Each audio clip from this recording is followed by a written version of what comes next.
कोमलांगम सीता समारोपित वाम भाग पाणौ महासायक चारुचापम नमामि रामं रघुवंशनाथं नमामि रामं रघुवंशनाथं। जनकसुता जगजननी जानकी अतिशय प्रिय करुणा निधान की। ताके जुगपद कमल मनावूं जासु कृपा निर्मल मति पावूं निर्मल मति पावूं।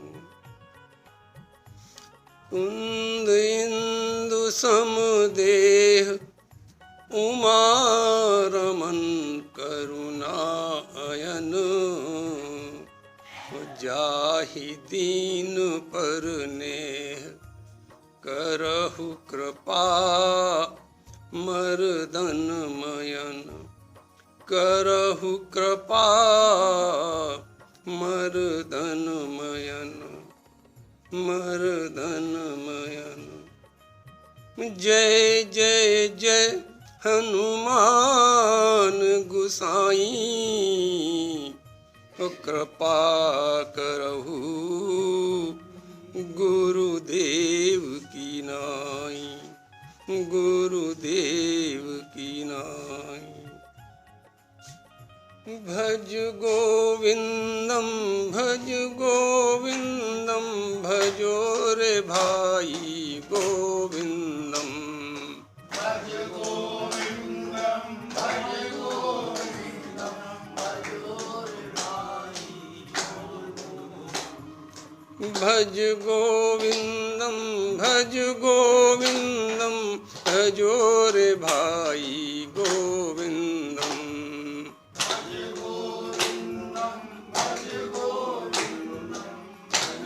भज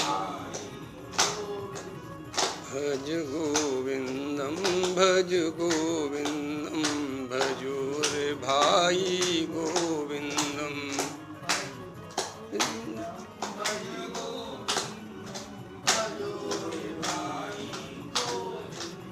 भज गोविंदम भजो रे भाई गोविंदम।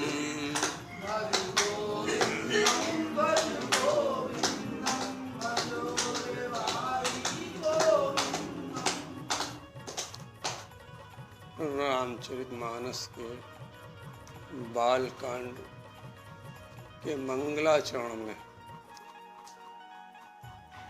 7 श्लोक और 5 सोरठे में बाबा तुलसी ने मंगलाचरण किया।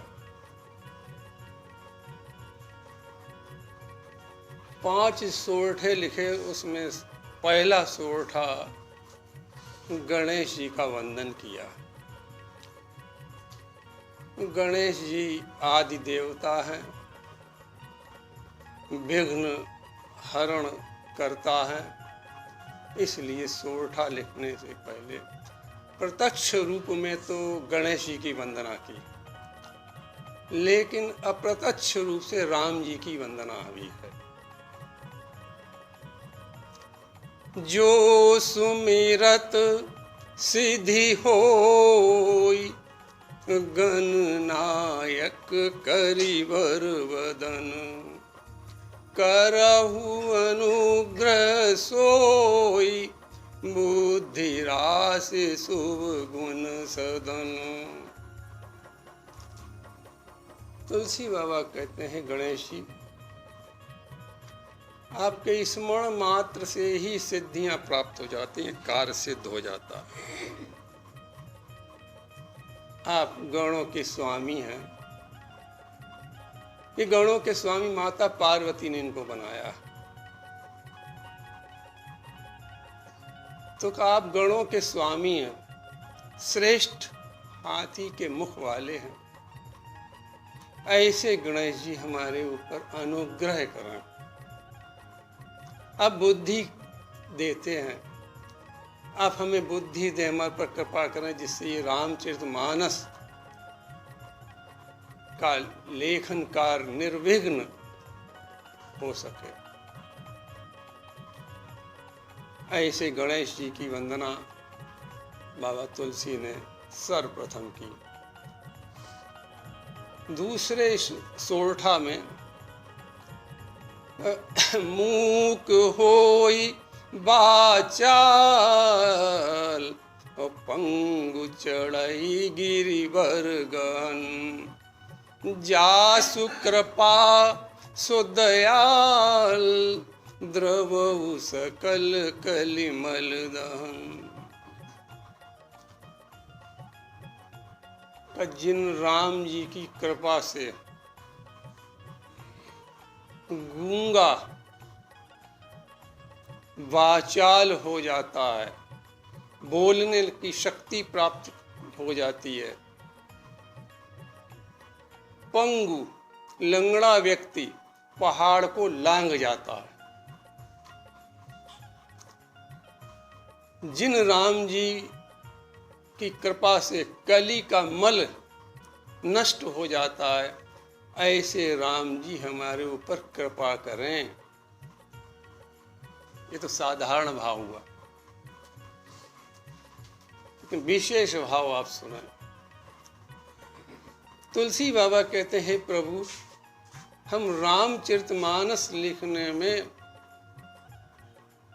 मूक भी हैं और पंगु भी हैं, हमारे अंदर शक्ति नहीं है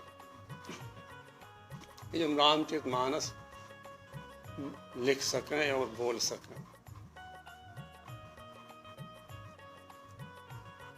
और इसका उन्होंने संकेत भी दिया मानस में कि मैं पुनि निज गुरु सन सुनी, कथा सो सूकर खेत, और समुझी नहीं तस बालपन, तब अति रहु अचेत। अचेत ये हमारी अवस्था ये है, मूक और पंगु जैसी है, हम अचेत हैं अभी।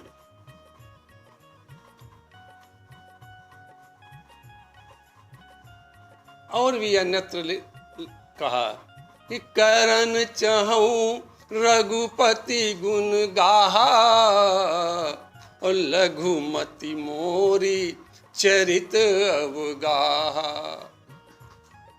बुद्धि है ही नहीं हमारे पास, चरित्र अवगाह। राम अमित गुण सागर, प्रभु आपके गुण कैसे हैं का सागर की तो गहराई हो सकता कोई नाप ले, लेकिन भगवान के चरित्रों को का पता संपूर्ण लगाना बहुत असंभव बिल्कुल है। तो कर राम अमित गुण सागर, थाह की पावई को। प्रभु कैसे हम था पा पाएंगे, हम तो पंगु भी हैं और मूक भी हैं। निज बुद्धि बल भरोस मोहि नाही, का बुद्धि तो हमारे पास है ही नहीं, बुद्धि का भरोसा ही क्या करें। इसलिए हे प्रभु हम तो मूक भी हैं पंगु भी हैं, लेकिन आप हमारे ऊपर कृपा कर दें। आपकी कृपा के बिना ये रामचरितमानस जो अथाह समुद्र है उसको पर पार पाना बहुत मुश्किल है, और आप कृपा का पुल बांध देंगे, सेतु बांध देंगे तो चढ़ पिपील कऊ परम लघु, बिनु श्रम पार जाई। का जब पुल बंधा होता है तो चींटी भी उस पुल पर बिना मेहनत के नदी को पार कर लेती है। हे प्रभु आप कृपा का पुल बांध दें, जिससे ये मूक और पंगु तुलसीदास पार हो जाए।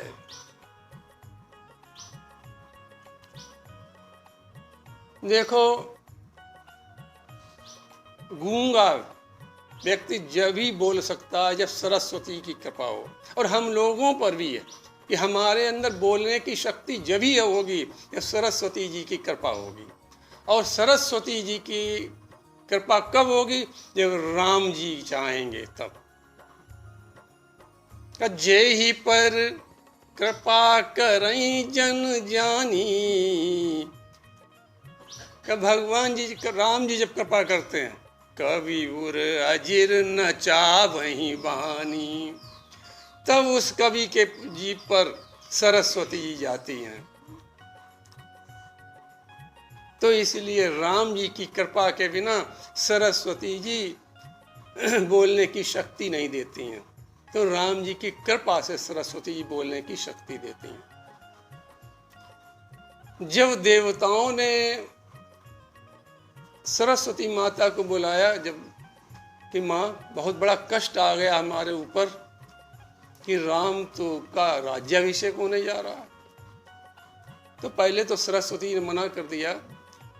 फिर जब बहुत देवताओं ने कहा तो राम जी से उन्होंने प्रेरणा प्राप्त की। सरस्वती जी ने, राम जी ने कहा हम जाना चाहते हैं, तुम इस देवताओं की बात मान लो।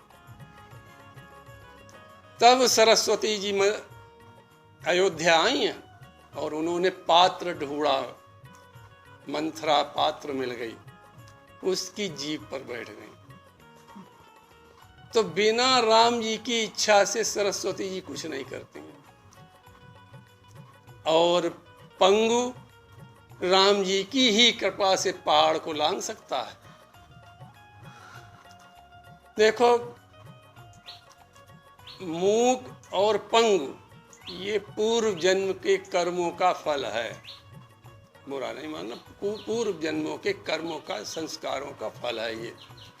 और राम जी में ही ये ताकत है कि वो पूर्व जन्म के संस्कारों को समाप्त कर सकते हैं और कली के मल को भी दूर कर सकते हैं। क्यों? कि राम जी की तो स्पष्ट घोषणा है कि सन्मुख होई जीव मोहि जवहीं, तो जन्म कोटि अघ नासई तवहीं, का एक जन्म में करोड़ों जन्म के पाप नष्ट हो जाएंगे तुम्हारे। इसलिए राम जी की कृपा से ही मूक बोल सकता है और पंगु पहाड़ को लांघ सकता है। तो इसलिए तुलसी बाबा प्रार्थना करते हैं, हे प्रभु हम तो मूक भी हैं और पंगु भी हैं, हमारे ऊपर कृपा कर दें आप, जिससे कि हम इस ग्रंथ को लिख सकें। आपकी शक्ति से, आपकी कृपा के पुल से, कृपा का पुल बांध दें आप, कृपा का सेतु बांध दें, जिससे ये तुलसीदास पार हो जाए।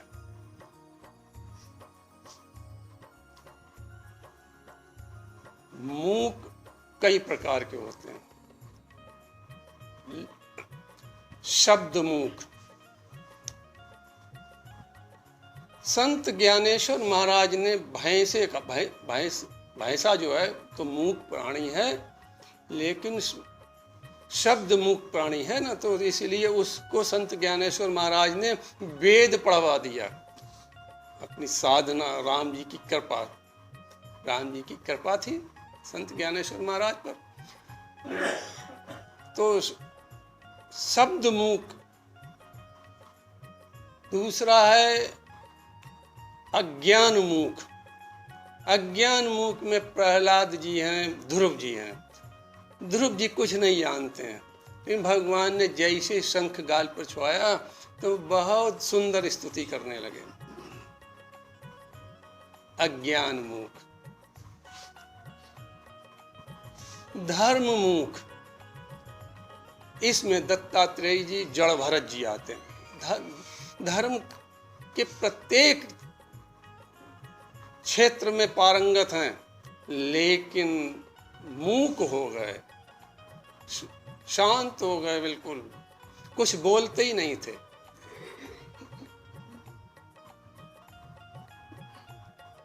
तो इस प्रकार मूक कई प्रकार के होते हैं, पंगु भी कई प्रकार के होते हैं। एक स्थायी पंगु, जिसमें ये सूर्य भगवान के जो सारथी हैं अरुण जी, वो इनकी कथा भागवत में है। समय आज नहीं बताने का है, भागवत पढ़ लेना। क्या अरुण ये सूर्य भगवान के सारथी हैं, इनका नीचे का धड़ नहीं है। तो ये पंगु हैं, स्थायी पंगु हैं। दूसरा है कर्म पंगु, इसमें शबरी जी हैं। लेकिन राम जी ने कैसी कृपा की कि शबरी को माता का दर्जा दिया और माता की जैसी गति भी हुई थी। एक होता सुमति पंगु।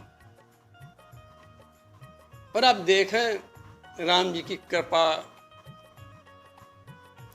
कि संपाति जी के पैर पंख जल गए, नीचे गिरे। चंद्रमा मुनि ने आशीर्वाद दिया और जब सीता जी के खोज में ये बानर लोग गए, रामदूतों का दर्शन किया, पंख निकल आए। तो संपाति जी क्या कहते हैं, तुम लोग क्यों परेशान होते बानरों से? मोहि बिलो की, संपाति जी कह रहे हैं कि मोहि बिलो की धरऊ मन धीरा, और राम कृपा कस भयऊ शरीरा। अरे हमें तो देखो, हम तो पंगु हो गए थे, लेकिन राम जी की कृपा तो देखो कि हमारे नए पंख निकल आए। जल गए थे सूर्य भगवान की तेजी से, लेकिन रामदूतों का दर्शन किया, राम जी की कृपा हुई। तो मोहि बिलो की धरऊ मन धीरा। क्यों घबरा रहे तुम लोग? राम कृपा कस भयऊ शरीरा।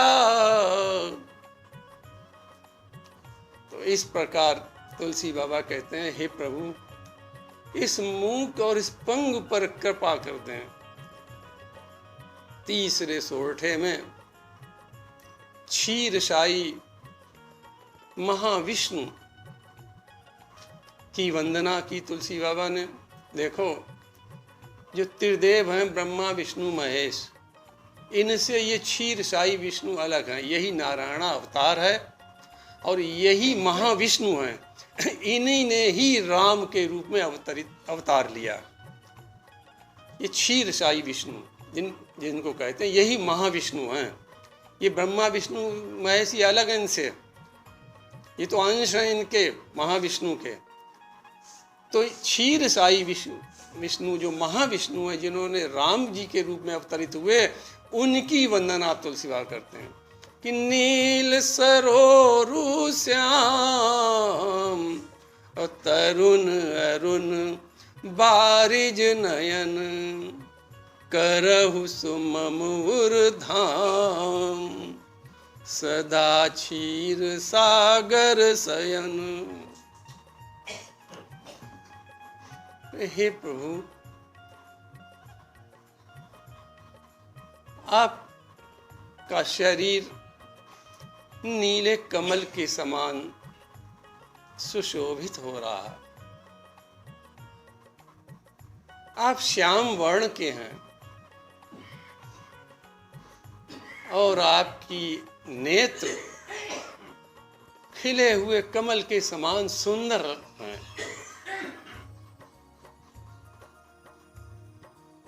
आप क्षीर सागर में नित्य निवास करते हैं, शेष सैया पर विराजते हैं। आप हमारे हृदय को अपना पवित्र तीर्थ बनाकर इसमें हमेशा हमेशा के लिए वास करें। हे प्रभु, ऐसी हमारे ऊपर कृपा करें। ये साधारण भाव है। विशेष भाव एक एक शब्द का आप देखें। कनील सरोरु, सरोरु कहते हैं कमल को। कमल से उपमा दी भगवान राम की। कमल में आर्द्रता होती है, कोमलता होती है। राम जी के ऐसे ही बिल्कुल कोमल है, भक्तों के लिए शीघ्र द्रवित हो जाते हैं।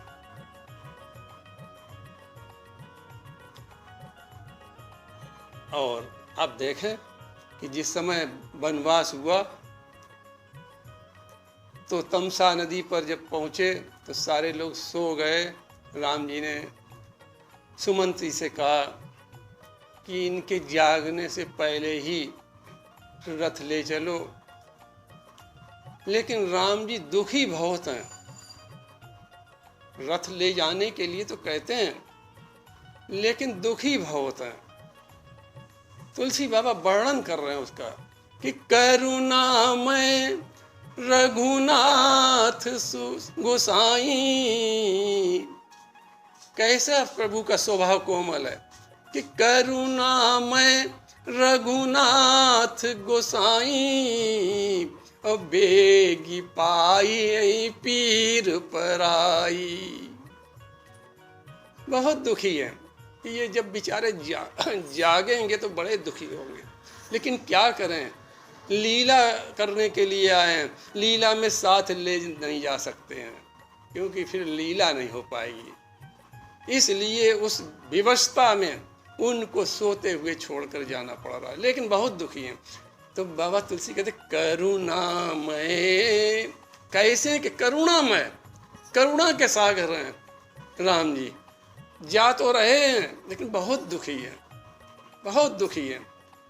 करुणामय रघुनाथ गोसाई, और कैसा स्वभाव कि बेगी पाई पीर पराई। भक्त की पीर को देख नहीं सकते हैं, भक्त के कष्ट को देख नहीं सकते हैं। अरे कई उदाहरण ऐसे, कई दृष्टांत ऐसे हैं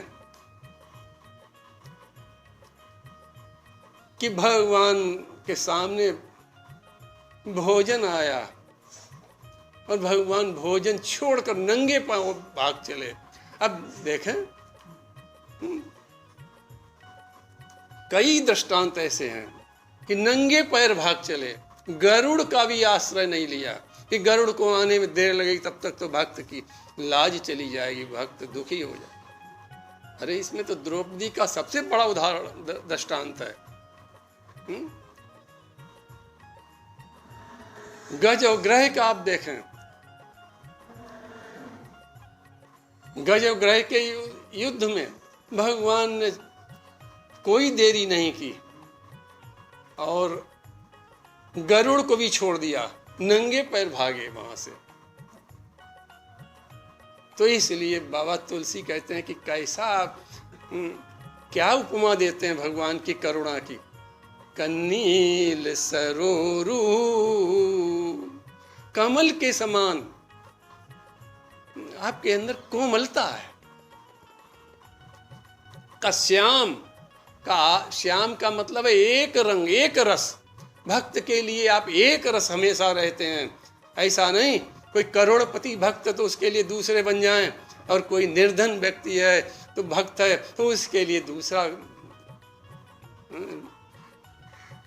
एक रस है, सबके लिए भक्त हो केवल, उसके लिए एक रस है। का तरुण, तरुण तरुण कह रहे बाबा तुलसी की। तरुण माने युवावस्था, युवावस्था में आलस्य नहीं होता बिल्कुल। तो भगवान को, भक्त के लिए आलस तो है ही नहीं बिल्कुल कि अभी नहीं, 1 मिनट बाद चलेंगे। हाँ, तत्काल तुरंत भक्त ने पुकार की और भगवान तुरंत दौड़े, सब कुछ छोड़ सकते हैं। देखो आप कृष्णावतार को देखें कि ग्वाल वाल, अरे क्या सुदामा की स्थिति थी, आप बोलो क्या। जो और ग्वाल वाल साधारण परिवारों के थे,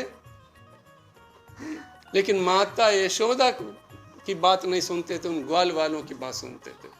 रामावतार को भी आप देख लें, शबरी की कौन सुनने वाला था, लेकिन भगवान और आपको बताएं एक बड़ी विचित्र बात, मध्य प्रदेश के कुछ छात्रों ने शोध किया है, उसमें उन्होंने राम रूट नाम से एक पुस्तक लिखी है, उन्होंने बच्चों शोधकर्ता छात्रों ने, उसमें ये दर्शाया है कि राम जी सीधे चलते जा रहे हैं, लेकिन एकदम दिशा बदल दी उन्होंने और कम से कम 15 मीटर दूसरी दिशा में गए। लक्ष्मण जी सोच रहे थे ये क्या हो गया, दिशा तो सीधी जा रही है, मार्ग तो सीधा जा रहा है, और राम जी घनघोर जंगल की तरफ क्यों मुड़ गए एकदम, क्यों चले?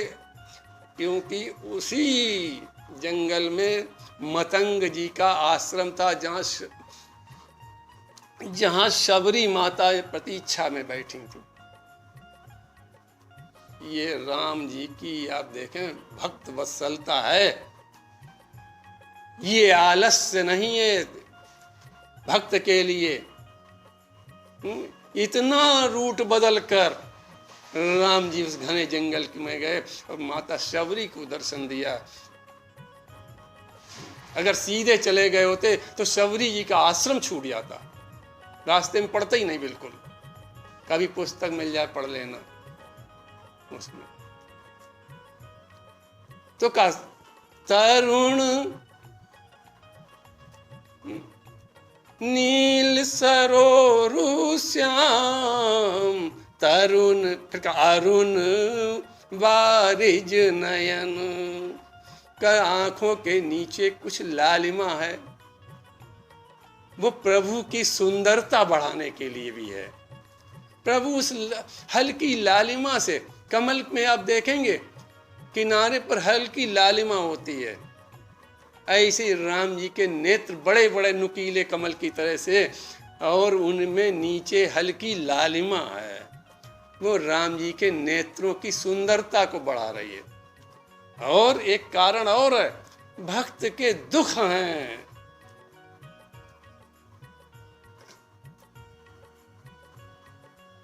तो कन्नील सरोरु श्याम, तरुण अरुण बारिज नयन, अब कह रहे करहु सुमम उर धाम, सदा क्षीर सागर शयन, करहु सुमम उर धाम, धाम माने है तीर्थ, धाम माने यहाँ भवन घर नहीं, धाम।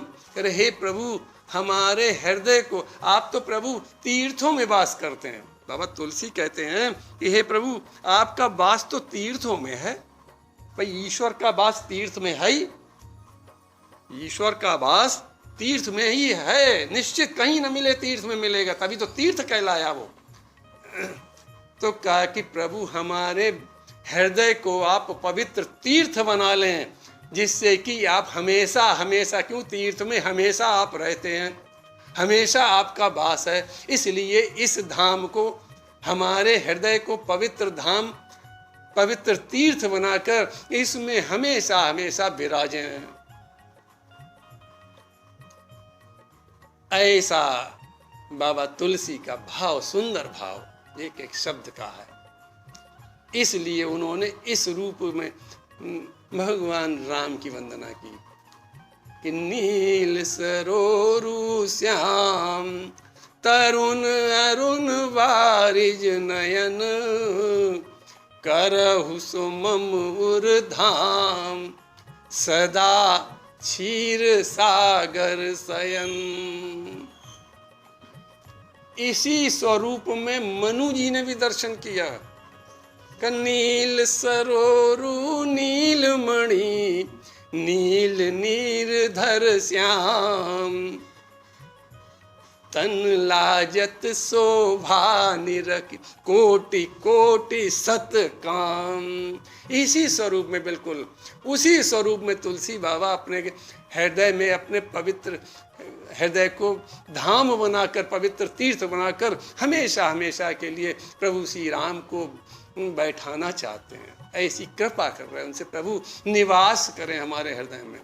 विनय पत्रिका में भी एक पद है कि मम हृदय भवन प्रभु तोरा, मम हृदय भवन प्रभु तोरा, कि हृदय प्रभु ये हमारा हृदय है, ये आपका भवन है, आप इसको भवन अपना बना लें। ऐसा पद, बहुत सुंदर पद गाया।